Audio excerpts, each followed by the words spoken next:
यदि आप लॉ पढ़ना चाहते हैं तो कहीं और क्यों जाना, हमारे ऐप को डाउनलोड करें और लॉ पढ़ें। नमस्ते सदा वत्सले मातृभूमि। भगवान राम का अयोध्या में मंदिर निर्माण का कार्य शुरू होने जा रहा है, जिसका शिलान्यास माननीय भारत के प्रधानमंत्री 5 अगस्त को करेंगे। अच्छी न्यूज़ें थी, बहुत लोगों ने क्रिटिसाइज़ किया। मैंने उस पर एक लेक्चर दिया था और पूरी बात करने की कोशिश की थी आज से 2-3 दिन पहले, और वो लेक्चर चला भी खूब। देश में बहुत अप्रिशिएट किया गया कि प्रधानमंत्री अगर जाते हैं तो ये तो अच्छी बात है, खुशी की बात है। लेकिन उसके साथ साथ एक बहुत सारी कंट्रोवर्सीज होनी शुरू हो गई हैं। जैसे एक कोई मिस्टर आजम खान है, उन्होंने कहा मैं सरयू में आत्मदाह कर लूँगा, मैं राम भक्त हूँ। दूसरी खबर ये आई है कि भगवान राम की ननिहाल से मिट्टी लाई जाएगी, और भगवान राम की ननिहाल से जो मिट्टी लाई जाएगी वो मिट्टी मुस्लिम मंच के लोग लाएंगे, ट्रस्टी मुस्लिम मंच के लोग लाएंगे। उसे उस मिट्टी से को उसमें रखा जाएगा और वहाँ से निर्माण कार्य शुरू होगा। इस बात को लेकर बहुत सारी चर्चाएं देश में शुरू हो गई। सबसे पहले हमारे एक बड़े वरिष्ठ, मित्रता तो मैं नहीं कह सकता, बड़े वरिष्ठ हैं आनंद मदान जी, यूएस से, उन्होंने लिखा कि अब ये नया ड्रामा क्या शुरू हो गया। कल गुजरात से मेरे पास एक फ़ोन आया दामू भाई जी का, और उन्होंने राम मंदिर आंदोलन में बड़ी शद्दत से उसमें भाग लिया था। उन्होंने, उनके पूरे परिवार वहाँ पर गया था, और हम सब जानते हैं कि गोधरा कांड भी गुजरात के लोगों का ही हुआ था, यानी कि गुजरात के राम भक्तों पर हुआ था। तो गुजरात का भी उन्होंने कुछ सजेशंस दिए। उन सजेशंस के साथ वो व्यवहारिक पक्ष, उन्होंने कहा 3 प्रकार की सत्ताएं होती हैं, जिसमें एक व्यवहारिक सत्ता भी होती है, और व्यवहारिक सत्ता में जो व्यवहारिक रूप से समाज में हो वो व्यवहार अनुरूप लोगों को व्यवहार करना चाहिए, जो एक्सेप्टेबल है वैसा व्यवहार करना चाहिए। अगर हिंदुओं की आस्था है कि मुसलमान उसमें नहीं जाना चाहिए, तो ये मुसलमानों को भी सोचना चाहिए कि ये व्यवहारिक सत्ता है, व्यवहारिक रूप से उचित है कि नहीं है।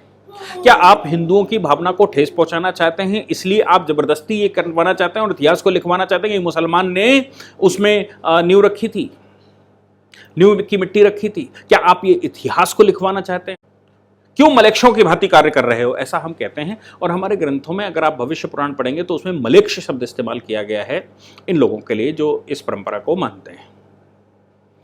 हमारे यहां प्रोहिबिटेड था, मलेक्षों का किसी भी स्थान पर, किसी भी दैवीय स्थान पर प्रवेश ही वर्जित है, क्योंकि मलेक्षों को हमने राक्षसी कैटेगरी में रखा हुआ है, और वो उनका प्रवेश वर्जित है। वो मांस मुद्रा का भक्षण करने वाले हैं, वो स्त्रियों का सम्मान नहीं करने वाले हैं, वो संसार को दत्ता बताने वाले हैं, केवल मैं ही रावण की भांति कहने वाले हैं। इसलिए हमने इस प्रकार के लोगों को हमारे ग्रंथों के द्वारा ये कहा गया कि हम इसको इन स्थानों पर नहीं जाने देंगे।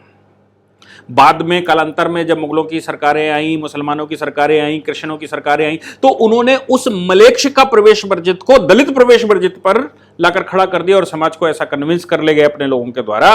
बड़े बड़े जो उनके मठाधीश हुआ करते थे, तथाकथित ब्राह्मण भी उसमें शामिल हैं, अपने आप को कहने वाले पंडित, उन्होंने सबने ये नया ड्रामा शुरू किया कि साहब इनका प्रवेश वर्जित है। जबकि साउथ इंडिया में जब तक दलित के हाथ से, पेरियार समाज से अगर नींव नहीं रखी जाती तो मंदिर का निर्माण नहीं होता था, ऐसा प्रक्रिया है। यानी कि समाज में जो डिस्ट्रीब्यूशन ऑफ लेबर दे रखी है, उस डिस्ट्रीब्यूशन ऑफ लेबर को चरितार्थ करने के लिए कि उसमें किसी प्रकार का कोई गड़बड़ी ना आए, इसके लिए उसको ऐसा बनाया गया था कि समाज में ये सभी वर्गों का प्रतिनिधित्व हो। लेकिन मलेक्ष उसमें शामिल नहीं थे, मलेक्षों को हमने नहीं लिया। अब बात करते हैं आज के मॉडर्न कॉन्स्टिट्यूशन की। मॉडर्न कॉन्स्टिट्यूशन में आर्टिकल 16 सब आर्टिकल 5, कोई ये कह सकता है कि इक्वलिटी बिफोर लॉ है। इक्वलिटी बिफोर लॉ में आर्टिकल 16 में यह कहा गया है कि किसी को भी कोई कार्य एम्प्लॉयमेंट जो देना है, गवर्नमेंट एम्प्लॉयमेंट देना है, वो इक्वलिटी के आधार पर होना चाहिए, रिलीजियस, सेक्स, कास्ट, इसका भेदभाव नहीं होना चाहिए, ऐसा कहा गया है। लेकिन अभी हम जब आर्टिकल 16(5) पढ़ते हैं तो आर्टिकल 16(5) में उसने ये दिया हुआ है कि आर्टिकल 16 1 2 3 4 में कुछ भी होते हुए भी आर्टिकल 16(5) ये कहता है कि आर्टिकल 16 इन उन मामलों में लागू नहीं होता जो रिलीजियस मैटर हैं, जहां पर धर्म आता है, जिन स्थानों पर लोगों की सामाजिक भावना है। ऐसे किसी भी स्थान पर किसी भी ऐसे व्यक्ति का नियोजन नहीं किया जा सकता जो जनभावना के अगेंस्ट में हो, जिसमें जनभावना जिसके विरुद्ध चली जाए।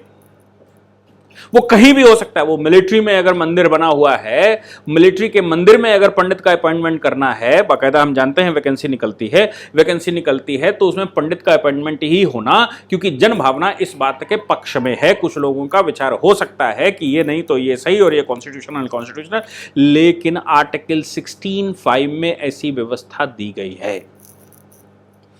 अब सवाल ये आता है कि जैसा हमारे गुजरात के वरिष्ठ ने कहा, दामू भाई ने, कि ये एक व्यवहारिक सत्ता है, व्यवहारिक सत्ता में व्यवहार परत्कार करना चाहिए। इसके लिए पूरे विश्व ने उसको स्वीकार किया।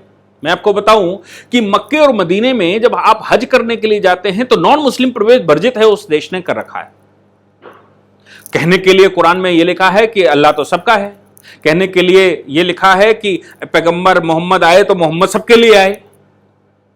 अगर मोहम्मद सबके लिए आए, अगर अल्लाह सबके लिए है, अल्लाह ने मुझे भी बनाया था, तो फिर मुझे बता दीजिए कि हज करने के लिए मुझे ऑथराइज क्यों नहीं किया जाता, मैं हज क्यों नहीं कर सकता। हालांकि भविष्य पुराण में इसका उत्तर लिखा हुआ है, मैं आपको यहां पर उसका उत्तर भी बताता हूं। भविष्य पुराण में यह लिखा गया है कि जब राजा भोज ने साउथ में आक्रमण किया तो आक्रमण करने के बाद वहां महादेव की आराधना की। महादेव की आराधना करने के बाद महादेव ने दर्शन दिए, और महादेव ने जब दर्शन दिए तो उन्होंने कहा कि ये भूमि मैंने, ये जो स्थान है, ये स्थान मैंने कलयुग को कल को दे रखा है,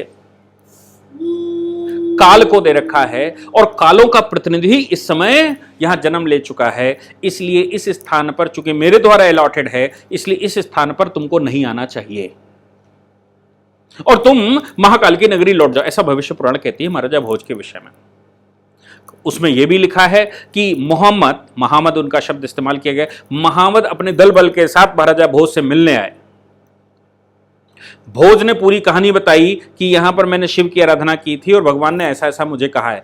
उस दिन से मोहम्मद ने वहां पर किसी भी हिंदू के द्वारा पूजा वर्जित कर दी, क्योंकि उनको ये एहसास हो चुका था कि महादेव मेरे भी महादेव हैं, इनके भी महादेव हैं। अगर ये यहां पर आते हैं और ये पूजा आराधना करते हैं, क्योंकि वहां जो महादेव की आराधना की गई थी, उस आराधना में पूरे जो महाकाल की जैसे आराधना की जाती है वैसे पूरी आराधना की गई थी, भस्म लगाई गई थी, उसमें चंदन से लेप किया गया था, गंगा जल से अभिषेक किया गया था, गाय के दूध से अभिषेक किया गया था। ये सारी चीजों पर मोहम्मद ने उस समय वर्जन कर दिया था। क्यों? क्योंकि अगर भोज की भांति कोई और भी वहां चला आया और उसने महादेव की आराधना की, महादेव ने दर्शन दिए, तो फिर हमारा जो कॉन्सेप्ट जो मुझे काल के रूप में यहां भेजा गया है, वो मेरा कॉन्सेप्ट बिल्कुल फेल हो जाएगा। ऐसा उसकी भविष्य पुराण की चर्चा है। लेकिन अगर हम व्यवहारिक बात करते हैं तो व्यवहारिक बात यह है कि भाई जिस रिलीजन को मैं नहीं मानता, जिनकी फिलॉसफी को मैं नहीं मानता, जिस फिलॉसफी को मैं एक्सेप्ट नहीं करता, वो फिलॉसफी के लोग वहां क्यों जाएंगे, इसलिए उनका प्रवेश वर्जित है। क्योंकि वो लोग वहां पर जाएंगे तो वहां बहुत सारी कमियां उनको दिखाई पड़ेंगी, और बहुत सारी कमियां जिसको दिखाई देंगी वो रिलीजन को कहीं ना कहीं ठेस पहुंचाएगा। ये व्यवहारिक बात है। अब बात आती है भारत के मुसलमानों की, कि भारत के मुसलमान राम भक्त हैं।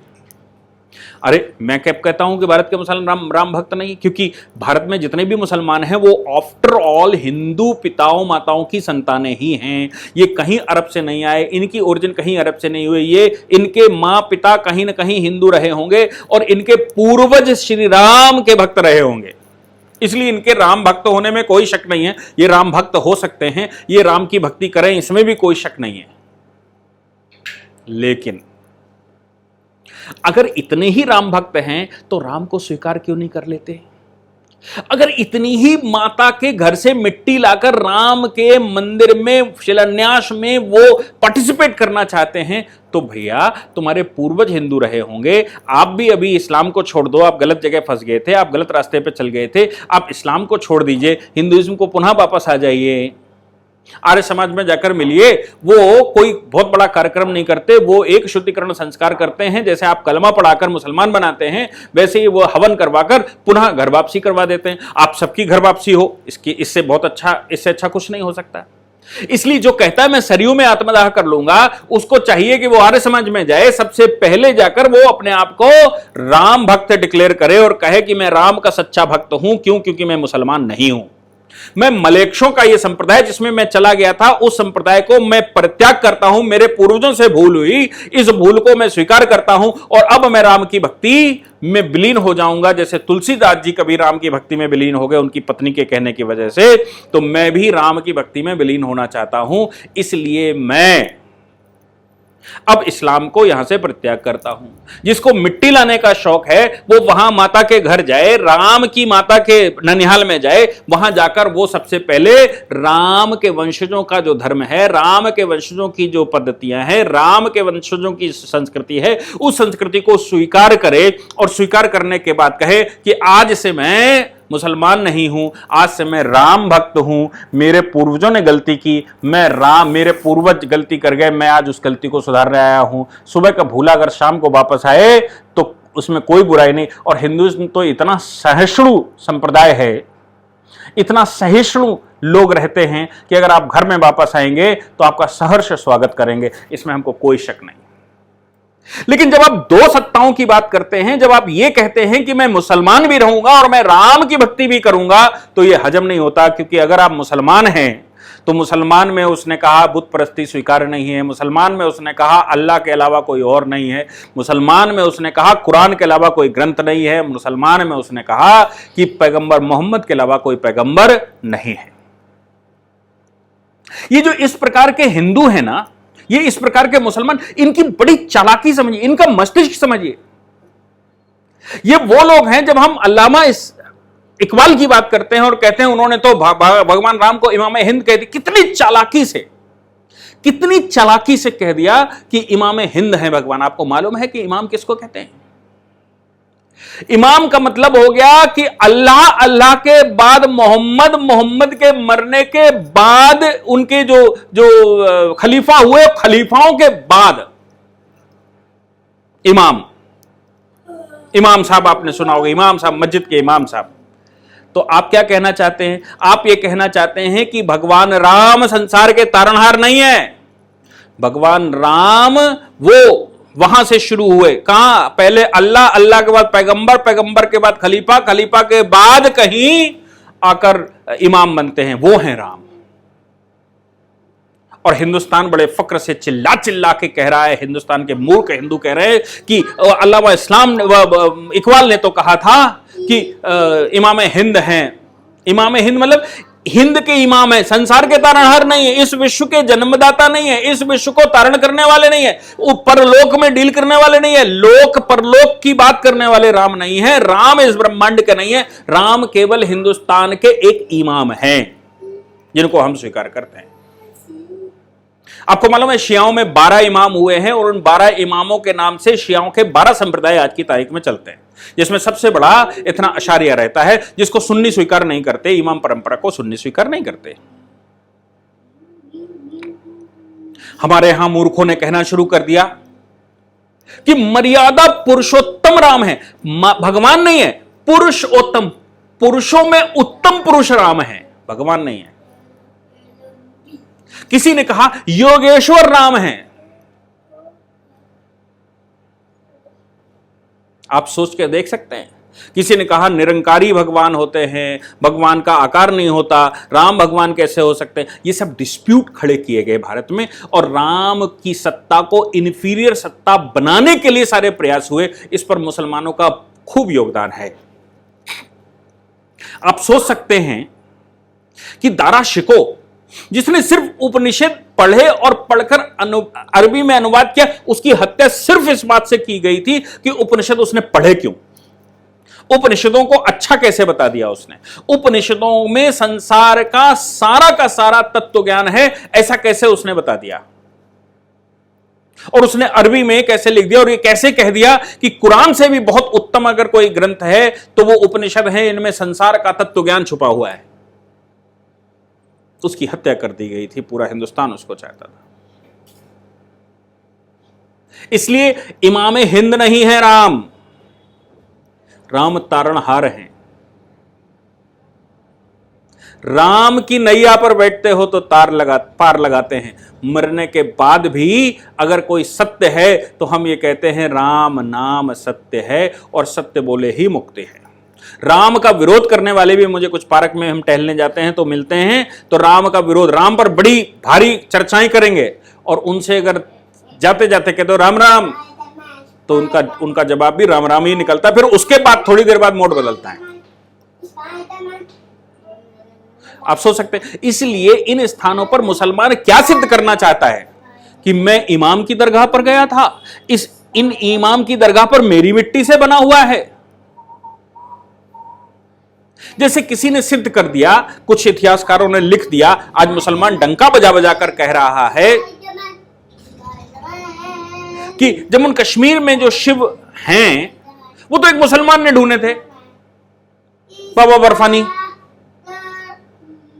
अमरनाथ के बाबा बर्फानी मुसलमान ने ढूंढे थे। साहब आप क्या बात कर रहे हो? जैसे मुसलमान जन्म से यहीं रहता था, मुसलमान की उत्पत्ति हुई है, वो उसने ढूंढे थे। श्रीनगर बसाने वाले अशोक, कश्मीर कश्यप ऋषि के नाम से बसा, पूरा इतिहास हिंदुओं से भरा पड़ा, लेकिन कहने वालों ने कह दिया कि साहब वो एक मुसलमान ने ढूंढा था। और सारे हिंदुस्तान में ये बात चिल्ला चिल्ला कर मुसलमान कहता है। अब आप मिट्टी वहां और लगवा दीजिए, फिर उसके बाद आज के 5000 वर्ष बाद जब ये प्रकरण खुले तो ये कहा जाएगा ये मंदिर तो निर्माण एक मुसलमान ने किया था, उसने इसमें मिट्टी डाली थी, वहीं से शुरुआत हुई थी। तो ये क्या है? ये शिलाभ्यास नहीं है, ये शिला पूजन नहीं है, ये न्यू नहीं, न्यू में भराई का काम मुसलमान करेगा, मलेच्छ करेगा। इतनी राम भक्ति है तो हम आपको स्वीकार करेंगे, गले लगा लेंगे। आप केवल ये कह दीजिए कि हम इस्लाम छोड़ते हैं, हम अपने पूर्वजों के रिलीजन को स्वीकार करते हैं, हम राम के भक्त हैं, हम राम के ही अनुसार चलेंगे, राम को ही स्वीकार करते हैं। एक बात कहने में बड़ा अच्छा लग जाएगा, अपना नाम परिवर्तन पूर्वजों के नाम से कर लीजिए। यहां तो राम गुलाम हम कहते हैं, आज विदेशों के प्रेसिडेंट अपने आप को राम गुलाम लिखते हैं।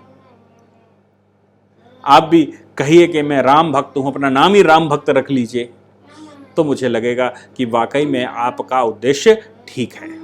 और नहीं, जो सरयू में आत्मदाह करने जा रहा है उसके तारणहार तो राम होंगे, वो तर जाएगा और वो उसकी अगली पीढ़ियां तर जाएंगी। उनको आत्मदाह करने की अनुमति दे देनी चाहिए कि भगवान राम के नाम से अगर कोई भगवान राम को अपने आप को समर्पित करना चाहता है तो इससे ज्यादा सौभाग्य उसको कम मिलेगा। उसको क्यों बचाना चाहते हैं, उसको क्यों ऐसी बातें कर रहे हैं?